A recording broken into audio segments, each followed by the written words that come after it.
গজেন্দ্র তো কোনো অক্ষর দিয়ে তোমায় ডাকেনি, হে প্রভু, হে ভগবান, হে দীননাথ, হে দয়াময়। কোনো শব্দের দ্বারা তো তোমাকে ডাকেনি, কোনো অক্ষরের দ্বারা তো তোমাকে ডাকেনি, কোনো ভাষার দ্বারা।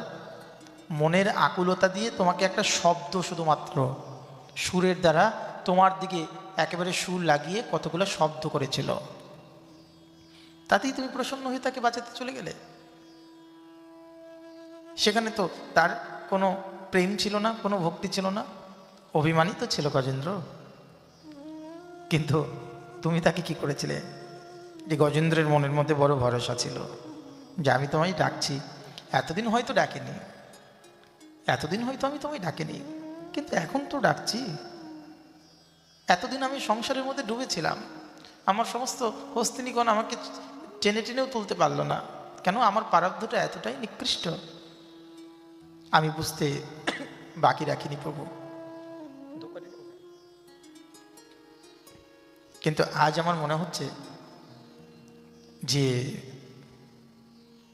এ বড় ভরসা মনেই লয়ে ফেলো বৃন্দাবনে বংশীবট যেন দেখি সুখে।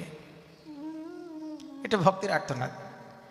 এহেন আর্তনাদ যদি কোনো ভক্তের মধ্যে থাকে, তাহলে সেখানে কতগুলা ভক্তি, কতগুলা বিধির অপেক্ষা রাখে না ভগবানকে পাওয়ার জন্য।